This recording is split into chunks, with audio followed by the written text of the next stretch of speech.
Hello, College Art. I want to give you a crash course in photography. This slideshow is actually called Camera Angles, and it deals with just that. So we're just talking about camera angles. I don't have a slideshow. I've never made one on lighting. So lighting is a huge thing, and then also focusing. So if you have a fancy manual camera, you can do different focusing things to it. I'm guessing some of the phone cameras have some of those focusing options too, but I've never used a phone that fancy. So anyway, so camera angles is kind of like the easiest one because lighting gets to be so advanced. It's hard to really teach that without it being like a full-on photography course. And I've never, even like in media arts, I've never really taught lighting. But anyway, so with that said, the first thing that I want you to see is something called Pet's Eye View. And that is when you are taking a picture looking upwards. I think, there's other terms for it too. I know worm's eye view, like you're a worm and you're looking up. But Pet's Eye View is when you take a picture and you're looking up.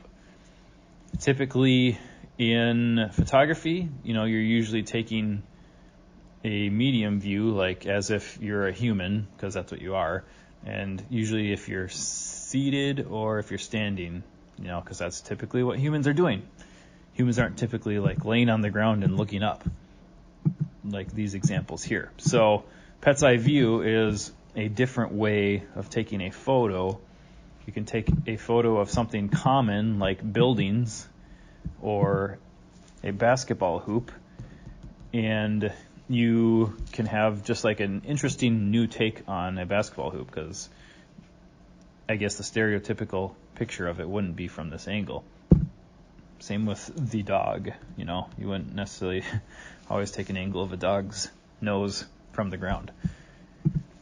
There is another type of photography called optical illusion, and you've probably seen these types of examples on Instagram, on social media.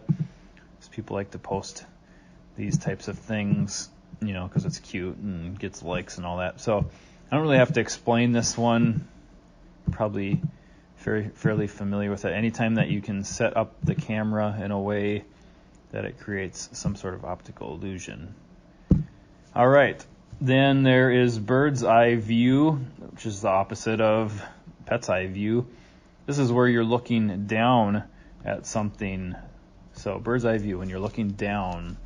This one's harder to get a photo using this technique because you probably have to have technology. Like you have to be in an airplane, maybe a drone, so it's hard to be in a situation. I guess, if you were like on a mountain or something, then you could kind of get some bird's eye view. So it's not as easy to find yourself using this technique just because you have to somehow elevate yourself above the landscape or the place that you're at or the thing that you're at. Another type is called over the shoulder, and that one's fairly understandable. It gets, I guess it gets kind of like, I don't know, it's kind of like intimate. It feels like real life. So that's kind of the appeal of that one. Moving on, something called, and there's three sides here that kind of fit in the same theme, but the first one is called wide shot photography. And that is where, more or less, your main subject isn't taking up a lot of space. So it's wide, so you can see more of the view of what's going on in the photo.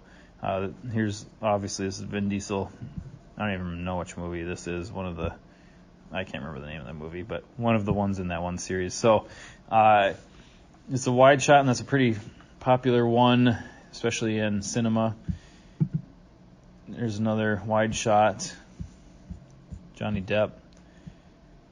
And then mid shot is kind of like your more normal, like it's so normal that it's what you typically think of in photography in general.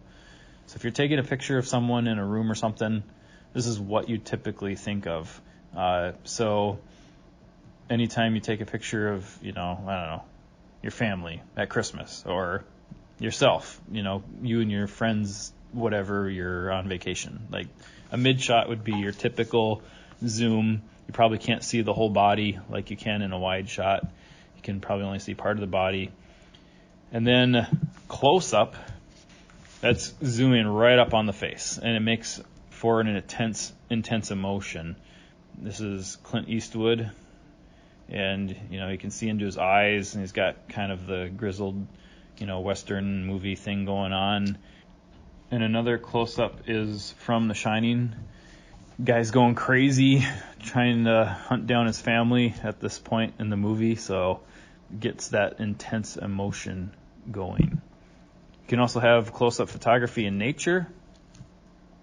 So here's a close-up of a flower.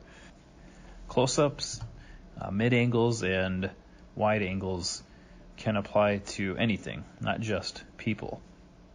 And the terms are so hard to define. There's not really a clear definition. But again, wide angle is generally where your main character doesn't take up that much space on your picture or your artwork. And then a close-up is where the main character takes up a bunch of space and you're basically closer to that object than you normally would be, like in your normal sense of personal space. Maybe that's the best way to say it. If you're like right up to something or someone and it'd be like invading your concept of personal space, that's a close-up. And mid-angle is just kind of whatever's in between, because wide angle, that's easy to understand. Close-up is easy to understand. Wide angle is actually the one that's kind of harder to define, but I hope that helps. For this assignment now, you'll see on the handout that I will post, but there will be 10 pictures that you're going to take in order to fulfill the assignment. The first one is a picture of an interesting shadow. The second one is a picture of a light source. And so I put some examples on there. It could be like a candle, light bulb, Christmas light, moon, sun, etc. All right, so a light source, something giving off light.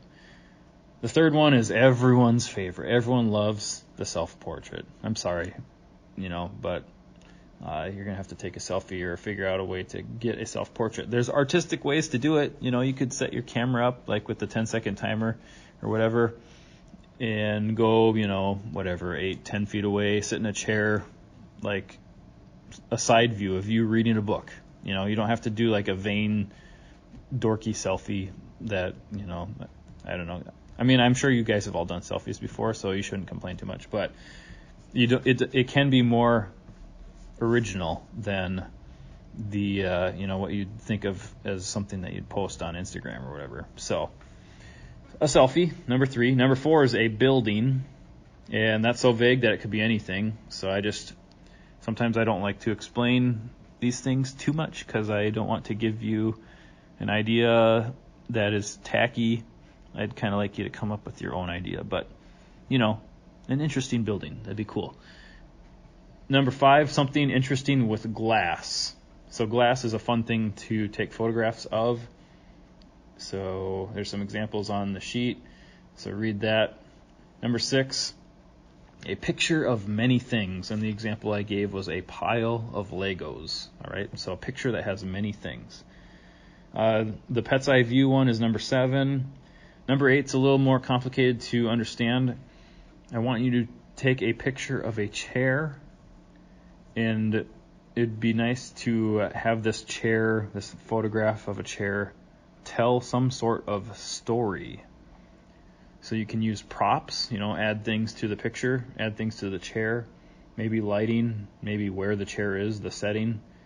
So we want to look at this picture of a chair, and it kind of gives off a story. You're not taking a picture of like a beautiful chair for no reason. We're talking about it gives off a little bit of a story. Number 9, a picture of a mood. And typically we do this unit where COVID's not a thing, so we use Photoshop to probably enhance this picture. But hopefully you can figure something out for number 9, even without Photoshop. Number 10 a picture that you will add things to later, cut and paste. So that's another Photoshop thing for you. But yeah, the point is you would take a picture knowing that later on you would Photoshop something into that picture. An example from last year is a student took a picture of their kitchen and they made their kitchen floor lava. So they used Photoshop to do that. So I am going to show you some past student examples here. And I remember a couple of the artists off the top of my head. I have these files saved so I could look back. So I don't remember every artist, but I know this first one here with the glasses and the map, maybe it was a globe. That was Avery last year. So I don't remember which one she used this for. She could have used it for a few different ones. Maybe the mood. Maybe it was dealing with the light source or an interesting shadow. I'm actually guessing it was probably the interesting shadow one, the first one. So there's that. The next one is a picture of carpet, which carpet's usually an ugly picture, but it's cool when you have the whole light spectrum thing going on, right? So that turns into a cool picture. On this next slide, there's the first one is a picture of many things. So that's number 6. I don't remember what the example was of the dog, but obviously a very nice photograph. Next slide is a picture of Christmas lights and just the way that those lights kind of reflect onto that piece of wood there and the angle and all that. It turned out to be a really nice picture. The picture on the right of a living room with a Christmas tree. I love how the tree itself is giving off some light, and then you can see some like glowing lights towards the ceiling there. And it's got like a little bit of a spectrum thing because the top part of the wall and the ceiling is kind of a yellowish light, and then it kind of fades into a pink, and then as it goes down the wall, it's a bluish light. So that's cool. Next slide here, something interesting with glass. This obviously isn't glass, but going off of the concept of a reflection, this was a student many years ago now, is Valerie Winter. She took this picture during her family's like Christmas get-together, so you can actually see herself and then people in the background in the kitchen there. So reflections can be pretty sweet, and obviously shiny utensils like this give off a pretty cool reflection. On the right, there's also one of Valerie's photographs from this assignment. She put some potpourri in a masonry jar along with Christmas lights and positioned it so you couldn't see that it was plugged in, the lights, and all that. So that was pretty cool that she did that. I don't know if that would probably be a fire hazard, but if you're just taking a quick picture, it's pretty cool.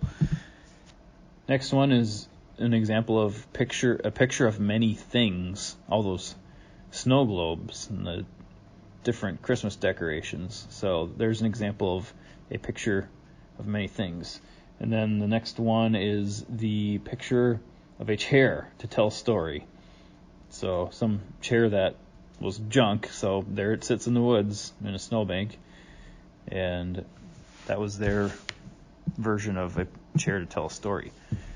All right, last slide here. This was from Carrie Crushel, took these 2 pictures back in the day. So on the left was the reflection of a sunrise in a window, and it's an older window, so you can kind of see, how old glass kind of has that warped, like, I don't even know, warped glassy feel to it. So it turned out to be a sweet picture.